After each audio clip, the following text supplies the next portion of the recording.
How do I stay productive and work less? I stay productive and work less in 4 simple steps. Number 1, I understand the Eisenhower Matrix.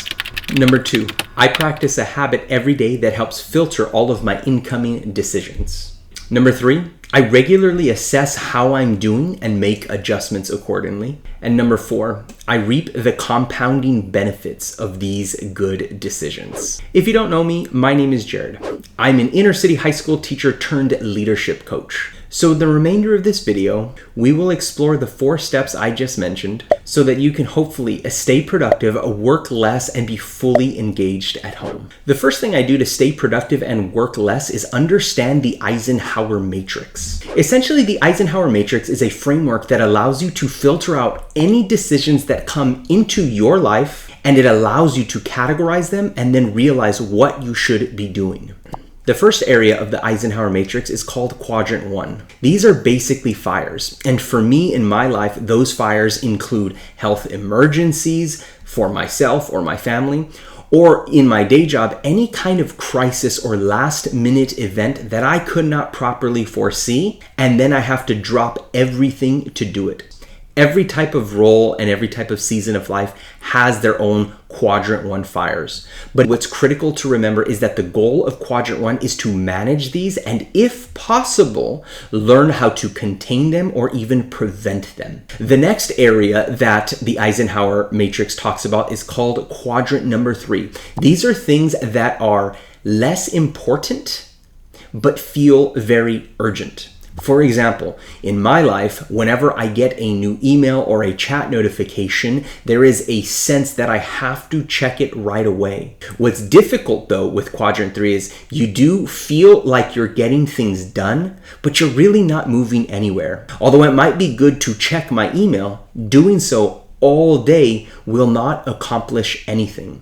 So for me, with Quadrant number 3, my goal is to actually minimize these tasks, or try to delegate them to another person or to a different time in the day. Quadrant 4 is the next quadrant, and these are tasks in my life that are less urgent and less important.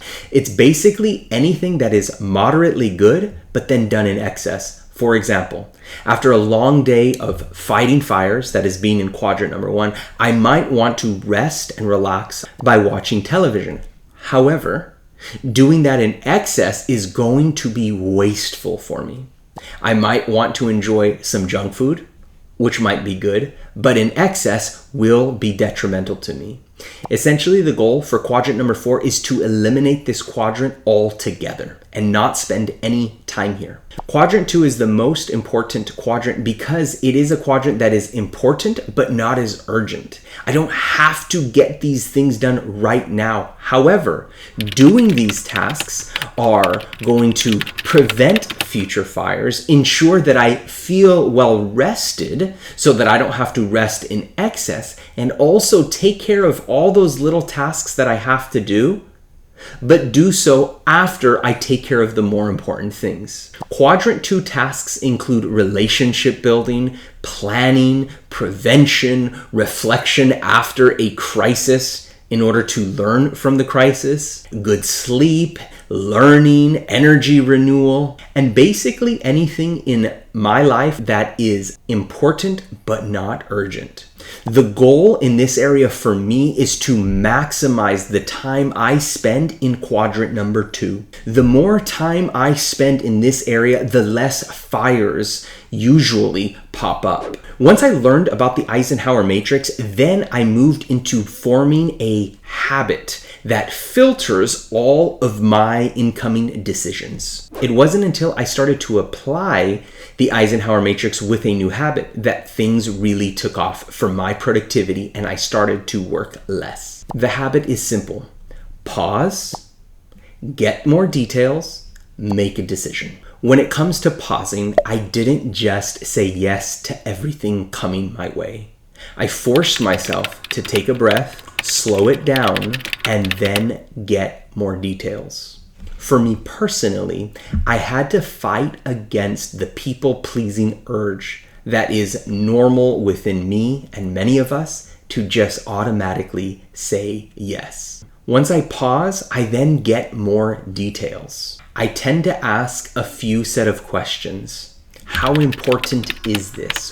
When does this need to be done by? And if my plate is particularly full and I don't have the opportunity to really make this happen easily, I'll ask, given everything else on my plate, what ought I deprioritize in order to make this happen? Once I've paused, gotten more details, I then make the decision to either say yes right now, yes but in a little bit, or no. With a lot of practice and time, I've learned that the pause, getting more details, and then deciding becomes much easier with time. The next step for me in being really productive and working less is checking in. I will pause usually about once a week to check in and ask, how are my decisions going according to the Eisenhower Matrix? Am I taking time to actually pause, get details, and then making the right decision? Once I take these few minutes to reflect, I always then try to decide what I need to keep doing, what do I need to start doing, what do I need to stop doing, or what do I need to adjust doing. This minor but iterative reflection process of checking in regularly helps me improve and get better at making more productive decisions. The final step is that I enjoy the compounding benefits of all of these good decisions. When it comes to my own ideas and tasks that I want to get done for my work or even my home life, I know how to quickly categorize those decisions. I've learned as well how to manage my fires better because not only do I know how to firefight, but I also know how to prevent or even contain certain fires when I'm able to. I've also learned to minimize a lot of the hamster wheel activities that really get things done but don't move me forward in any way. When it comes to my decisions for the tasks that other people have, my supervisors quickly learned that I guarded my time really well. And a good amount of them ended up not coming directly to me, mainly because they knew I was going to ask them a few clarifying questions.